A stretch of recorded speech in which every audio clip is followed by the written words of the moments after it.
Hey guys, and today I want to try something new for the channel. We're going to tell you 10 surprising facts about rejection. fMRI studies have shown that the same areas of the brain become active when we experience rejection as when we experience physical pain.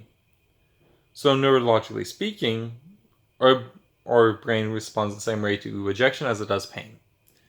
And as such, Tylenol or acetaminophen or any pain reliever can actually help reduce the pain you feel that's associated with rejection. And that's pretty unique and amazing.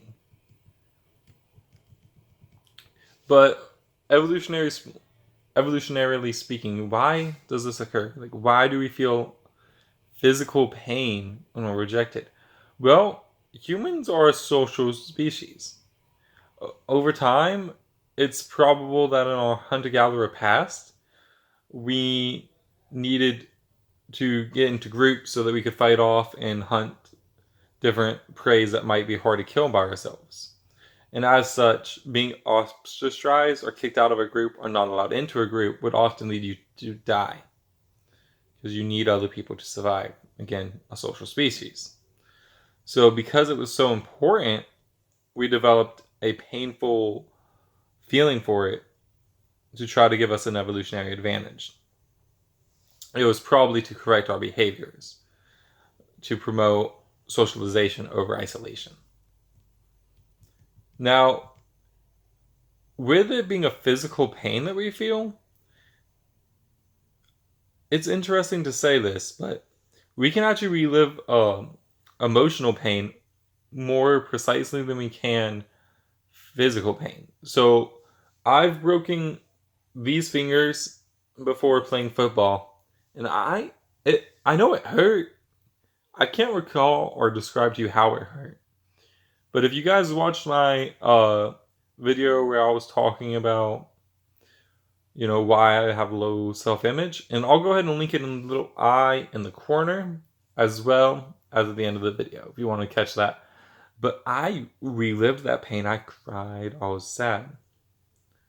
And that's because we can recall, as I said, we can recall rejection or social pain more vividly than physical pain.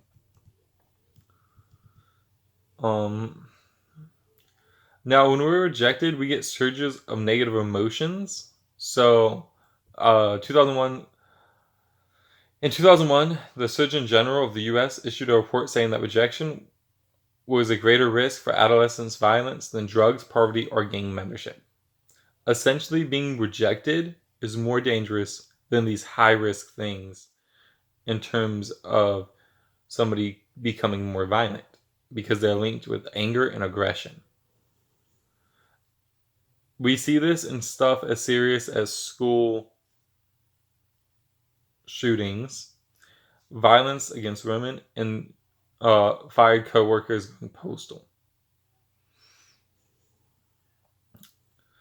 However, remember that this rejection anger can also be forced inward and can lead you to harm yourself as well.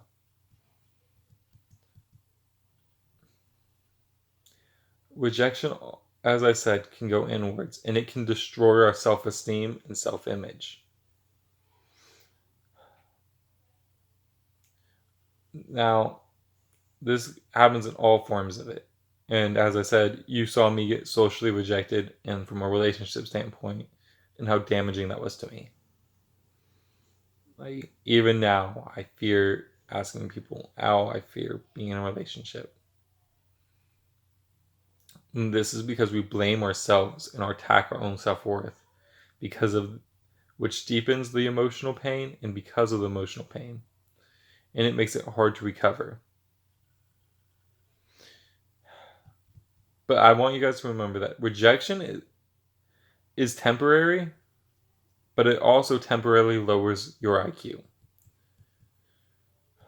You become slightly less intelligent, your short-term memory gets reduced, as well as you're able to make decisions. All of these are impeded on when you get rejected.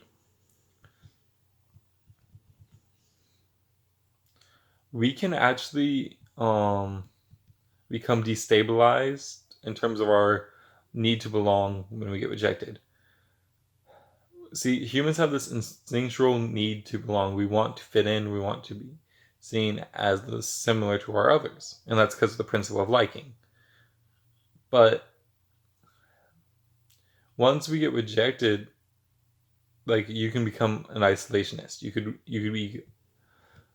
could temporarily reject that need to belong, which can put you at higher risk, as we've already stated, for anger and violent acts. There are ways to treat these psychological wounds, though. Now, it is possible to treat the emotional pain that rejection causes and to prevent the psychological, emotional, cognitive, and relationship falls that occur in its aftermath. To do so effectively, we must address each of our psychological wounds. So we must soothe or array our emotional pain, reduce our anger and aggressions, and protect our self-esteem, and stabilize our need to belong. Because remember, you do need to be able to rely on other people. And as I've said many times, if you ever get rejected, you ever hurt, and you need somebody to talk to, seek a friend, a school counselor, a licensed therapist, or your family. There are even support groups online. And if you can't get any of them to reply, comment in the comment section, because I'm here for you. Love you guys. But that's really just... Well, those are 9. I'll give you one more quick one. Rejection doesn't always apply to reasoning. Now, participants who were put in an experiment where they were rejected by a stranger, even though they were rejected, it did little, and it was a stranger that rejected them. It did little to ease the emotional pain participants felt.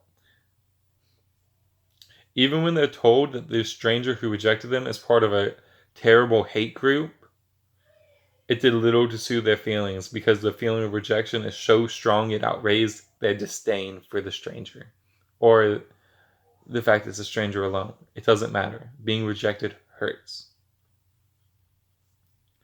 That's just one more pop-up fact, just so we can hit the 10 that I said we'd have. So thank you guys so much for watching. I appreciate it. If you need help, let me know. Smack that like button and subscribe today, because we post videos like this every single day on the channel.